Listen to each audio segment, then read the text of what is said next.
Hello everyone, I welcome you again on this 10 minutes a day series. So the topic of our today's discussion is investment management part 4।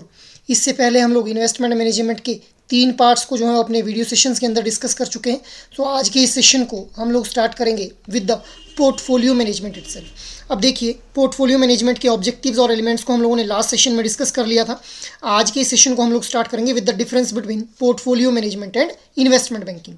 सो सबसे पहले meaning की अगर मैं बात करूं, so management of client portfolio is known as portfolio management and specialised functions aimed at raising the capital means investment banking. मतलब investment banking के अंदर हम लोग जो है वो फंड रेज करने का जो मेजर फंक्शन है उसको परफॉर्म करते हैं।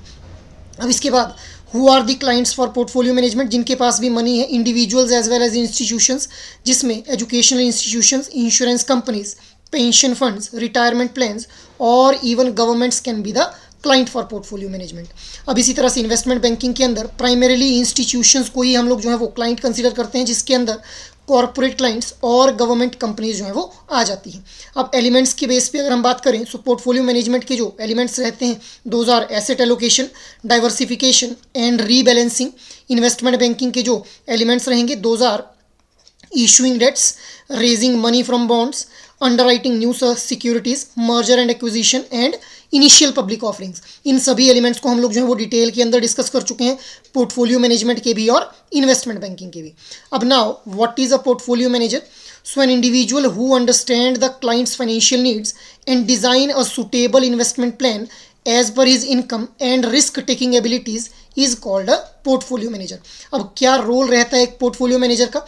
सो देखिए, portfolio management services manager are licensed professionals with in depth market knowledge. तो ये जो इंडिविजुअल्स रहते हैं जो कि पोर्टफोलियो मैनेजर होते हैं, इनको मार्केट की इन डेप्थ नॉलेज होती है कि कौन सी जो प्रोडक्ट और सर्विस है वो मार्केट से अच्छा रिटर्न जो है वो लेकर के आ रहे हैं, कौन सी सिक्योरिटीज़ हैं, कौन से ऐसे बॉन्ड्स हैं या फिर कौन से ऐसे एसेट्स हैं जिनके थ्रू जो है वो एक अच्छा रिटर्न मिनिमम रिस्क के साथ जो है वो लिया जा सकता है।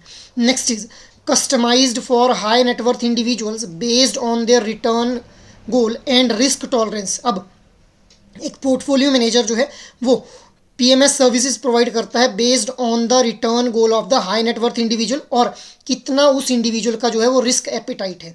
अब next is an investment policy statement is created to understand the client financial situation and needs. अब पोर्टफोलियो मैनेजर के द्वारा एक IPS that is investment policy statement create की जाती है, जिससे वो समझता है कि क्लाइंट की फाइनेंशियल सिचुएशन कितनी है, उसके ऊपर डेट कितना है अभी, उसके अलावा उसके जो एसेट्स हैं वो कहाँ कहाँ एलोकेटेड हैं ऑलरेडी, और इसके अलावा उसकी जो इनकम है वो इनकम कितनी है और क्या वो रेगुलर फ्लो ऑफ इनकम उसके पास आ रहा है या फिर उसमें कोई वेरिएशन आ रही है। इसके अलावा उसकी नीड्स को भी समझा जाता है, क्लाइंट्स की नीड्स को। Next is PMS align return requirement with the client risk profile considering factors like time horizon, taxes, liquidity and other unique client considerations.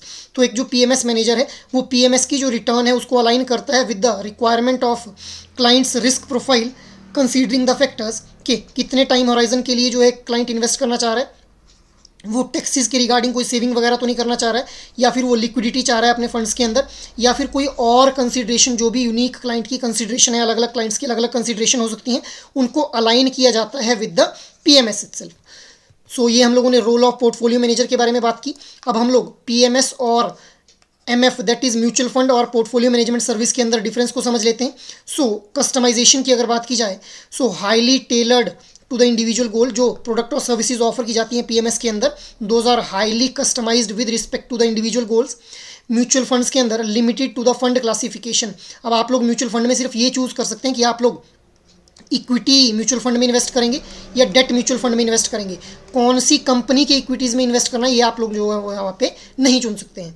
Next is engagement. So PMS के अंदर हम लोग देख पाते हैं कि personalised with direct manager interaction, मतलब जो भी क्लाइंट रहता है उसकी डायरेक्ट मैनेजर के साथ इंटरेक्शन रहती है।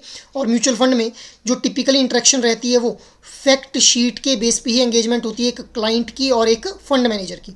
नेक्स्ट इज फी स्ट्रक्चर की अगर मैं बात करूँ, so hurdle rate based profit share with maintenance fee. So hurdle rate क्या होता है, एक मिनिमम थ्रेशोल्ड रेट डिसाइड कर दिया जाता है, उसी के बेस पे जो है वो प्रॉफिट शेयरिंग की जाती है with the help of maintenance fee as well. अब म्यूचुअल फंड के अंदर there is fixed entry and exit fees there और annual expenses are also there with respect to the expense ratio.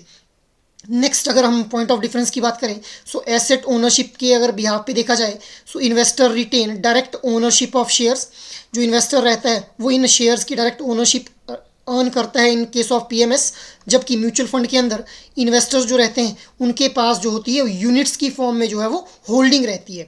So hold unit in the fund itself.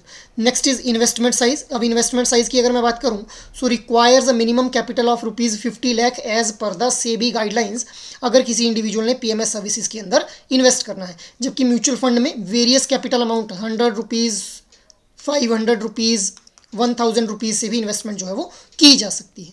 So this is the difference जो कि हम लोगों ने समझने की कोशिश की। मूविंग अहेड, अब हम लोग बात कर लेते हैं advantages of portfolio management services के बारे में। So first advantage is professional management. So it offers professional portfolio management for long term performance and risk control. Second advantage is continuous monitoring जो है वो PMS के अंदर की जाती है. Portfolios are continuously monitored and adjusted to the optimized results. Third is risk control, supported by a research team to establish investment strategy and provide real time information, जिससे जो भी रिस्क आने वाला हो उसको जो है वो मिनिमाइज किया जा सके. Next is customise service are being provided to the customer like tailor services, handling administrative aspect with periodic reporting and performance updates. Next is flexibility. So a portfolio manager has flexibility in cash holding and can capitalize on compelling opportunities. मतलब ज़रूरी नहीं है कि portfolio manager को सारे के सारे cash को जो है वो इन्वेस्ट कर देना है. वो कुछ कैश को होल्ड भी करके रख सकता है और फ्यूचर में अगर कोई अपॉर्चुनिटी आती है तो उसको जो है वो कैपिटलाइज किया जा सकता है. Next is transparency. So portfolio management services के अंदर it provides comprehensive communication and performance reporting with web enabled access for the investor information. Next is customized advice. So tailor made investment advice to achieve financial objective is given to the client, accommodating specific investment preferences such as excluding certain holdings. अब अगर कोई individual client है जो चाहता है कि वो certain holdings को एक्सक्लूड करना चाहता है अपने पोर्टफोलियो में से, तो इस तरह की भी कस्टमाइज्ड सर्विस जो है उसको प्रोवाइड की जाती है. मूविंग अहेड, अब हम लोग डिसएडवांटेजेस के बारे में बात करें. So higher capital requirement is there. SEBI mandates a minimum investment of ₹50 lakh, limited access for lower income investors with respect to portfolio management services. Next is higher cost is there. So PMS charges management fee as a percentage of investment amount. जितना आप लोगों ने invest किया है, एक client ने invest किया है, उसकी कुछ परसेंटेज जो है वो मैनेजमेंट फ़ी के रूप में चार्ज की जाती है. टिपिकली जो ये रहती है it is 2 to 2.5%. Additionally brokerage fee भी ऐड कर दी जाती है affecting overall portfolio return itself.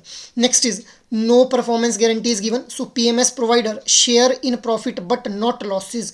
Profit के अंदर तो शेयर करेगा जो पीएमएस मैनेजर है, बट लॉसेज के अंदर वो शेयर नहीं करते हैं अपनी जो लॉसेज रहते हैं. Investment in the financial market carries inherent risk and there is no guarantee of the superior performance. So these are the disadvantages of portfolio management services. अब अगर हम लोग कंक्लूजन की बात करें, so PMS is more suitable for investors with significant capital. जिनके पास एक अच्छा खासा कैपिटल पड़ा हुआ है उनके लिए सुटेबल है, और जिनके पास लिमिटेड टाइम और नॉलेज है with respect to this investment market. So for those individual clients PMS is very much suitable provided they choose a reputable and transparent management institution.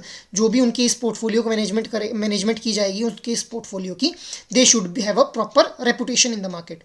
Portfolio performance relies heavily on the competency of the portfolio manager. Security analysis, जो portfolio manager के द्वारा securities का analysis किया जाएगा कि कौन सी security में invest करना है, कौन से रिटर्न अच्छा आ रहा है, उसी एनालिसिस के बेस पे जो है वो हम लोग अपने पोर्टफोलियो की परफॉर्मेंस को असेस कर पाएंगे. Moving ahead, now let us see some key features to consider in portfolio management services. So track record सबसे पहले. Examine the PMS model portfolio performance against the market indices to assess the manager's ability to select companies and overall performance. तो उसका past record को check किया जाएगा portfolio manager के. Next is portfolio manager. Due diligence on the portfolio manager is essential. उसकी proper verification की जानी चाहिए. Consider their educational background experience as a indicator of their competency and expertise itself. Next is investment strategy. अब investment strategy के बारे में भी आप लोगों को ध्यान रखना है. Understand the PMS investment strategy before committing funds. Transparently outline complex strategies viability over the long term. अगर कोई कॉम्प्लेक्सिटी आने वाली है स्ट्रेटजीज के अंदर लॉन्ग टर्म के अंदर, तो उनको जो है वो ट्रांसपेरेंटली आउटलाइन करना पड़ेगा. Next is fee arrangement. Look at the fee structure that benefit both the investor and the manager.